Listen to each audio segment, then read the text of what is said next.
ಭಾರತೀಯ ಜನತಾ ಪಾರ್ಟಿ ಇದನ್ನ ಹೋರಾಟ ಮಾಡಿದ್ರು ಅಂತ ಹೇಳಿಲ್ಲ. So even today the stand of Bharatiya Janata Party is clear. Honorable Chief Minister of Karnataka and their family members are involved in this Moda scandal. ಅವ್ರ ಮೇಲೆ FIR ಕೂಡ ರಿಜಿಸ್ಟರ್ ಆಗಿದೆ.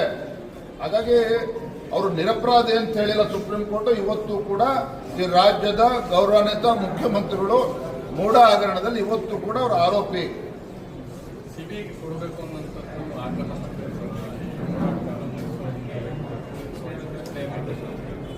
ಖಂಡಿತ ಈ ವಿಚಾರ ಸಿಬಿಐ ಹೋಗ್ತಕ್ಕಂಥ ಬಹಳ ಮಹತ್ವವಾಗಿರ್ತಕ್ಕಂಥ ಪ್ರಕರಣನೇ. ಯಾಕೆಂದ್ರೆ ಇದು ಒಂದು ಕಡೆ 14 ನಿವೇಶನಗಳು ಮುಖ್ಯಮಂತ್ರಿ ಕುಟುಂಬದ ಸಂಬಂಧಪಟ್ಟಿದ್ದಾದರೆ 5,000 ಕೋಟಿಗೂ ಬೆಲೆ ಬಾಳ್ತಕ್ಕಂಥ ನಿವೇಶನಗಳು ಹಾದಿಲಿ ಬೀದಿಲಿ ಹೋಗ್ತಕ್ಕಂಥ ರಿಯಲ್ ಎಸ್ಟೇಟ್ ಏಜೆಂಟ್ಗಳು ಮುಖೇನ ಇವತ್ತು ಮಾರಾಟ ಆಗಿರ್ತಕ್ಕಂಥದ್ದು ಕೂಡ ಕಂಡು ಬಂದಿದೆ. ಆದರೆ ನಿಜವಾಗ್ಲೂ ಕೂಡ ಸಿಬಿಐ ಹೋಗ್ತಕ್ಕಂಥ ಪ್ರಕರಣನೇ. ಸರ್, ಧರ್ಮಸ್ಥಳ ವಿಚಾರಕ್ಕೆ ಏನು ಹೇಳ್ತೀರಿ ಸರ್? ಅಲ್ಲಿ ಹೋಗಿ ಪ್ರೊಟೆಸ್ಟ್ ಮಾಡೋದು, SIT ತನಿಖೆ ವಹಿಸಿದ ಮೇಲೂ ಕೂಡ ಕೆಲವರು ಹೋಗಿ ಧರ್ಮಸ್ಥಳಕ್ಕೆ ಮುತ್ತಿಗೆ ಹಾಕುವಂತ ಪ್ರಯತ್ನ ಮಾಡ್ತಾ ಇರೋದ್ರ ಬಗ್ಗೆ ನಾನು ಮೊನ್ನೆನೂ ಕೂಡ ಸ್ಪಷ್ಟಪಡಿಸಿದ್ದೇನೆ. ರಾಜ್ಯ ಸರ್ಕಾರ ಇವತ್ತು SITಯನ್ನ ಏನು ಫಾರ್ಮ್ ಮಾಡಿದೆ, SIT ಘಟನೆ ಮಾಡಿದ್ದಾರೆ. ಇದು ಶೀಘ್ರದಲ್ಲಿ ತನಿಖೆ ಆಗಬೇಕು,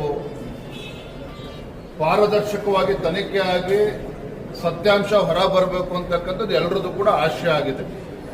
ಆದರೆ ಈ ವಿಚಾರವನ್ನು ಇಟ್ಕೊಂಡು ಅಲ್ಲಿ ವಾತಾವರಣ ಹಾಳು ಮಾಡ್ತಕ್ಕಂಥ ಅಥವಾ ಅಲ್ಲಿ ವ್ಯವಸ್ಥೆನ ಹಾಳುಪಡಿಸ್ತಕ್ಕಂಥ ಮತ್ತು ಅಪಪ್ರಚಾರ ಮಾಡ್ತಕ್ಕಂಥದ್ದನ್ನು ತಡೆಬೇಕು ಸರ್ಕಾರ. ಅದನ್ನು ಕೂಡ ಗಮನಿಸಬೇಕು.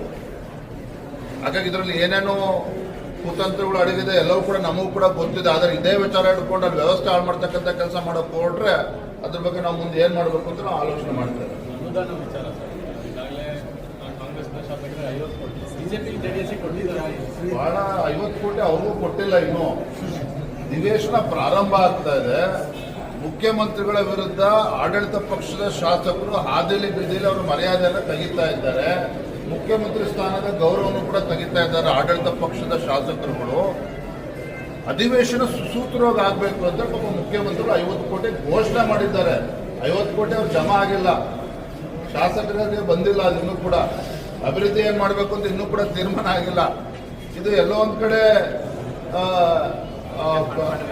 ಈಗ ತಪ್ಪಿಸ್ಕೊಳ್ಳೋ ಒಂದು ಕುತಂತ್ರವು ಷಡ್ಯಂತ್ರನೂ ಕೂಡ ಇರ್ಬೋದು ಇದರಲ್ಲಿ.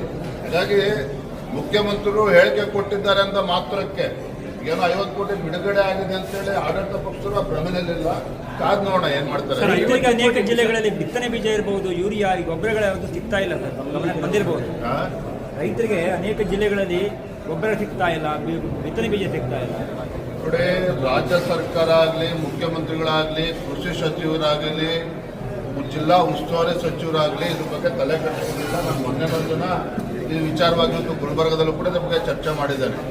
ಹಾಗಾಗಿ ಈಗಲೂ ಕೂಡ ಕಾಲ ಮಿಂಚಲ ಕಾಲಹರಣ ಮಾಡ್ದೇನೆ ಇವತ್ತು ರೈತರಿಗೆ ಸರಿ ಅನುಕೂಲ ಆಗ್ತಕ್ಕಂಥ ನಿಟ್ಟಿನಲ್ಲಿ ಇವತ್ತು ಸಂಬಂಧಪಟ್ಟ ಸಚಿವರು ಇದ್ರ ಬಗ್ಗೆ ತಲೆ ಕೆಡಿಸ್ಕೊಳ್ಬೇಕು, ಉಸ್ತುವಾರಿ ಸಚಿವರು ಕೂಡ ತಲೆ ಕೆಡಿಸ್ಕೊಳ್ಬೇಕು.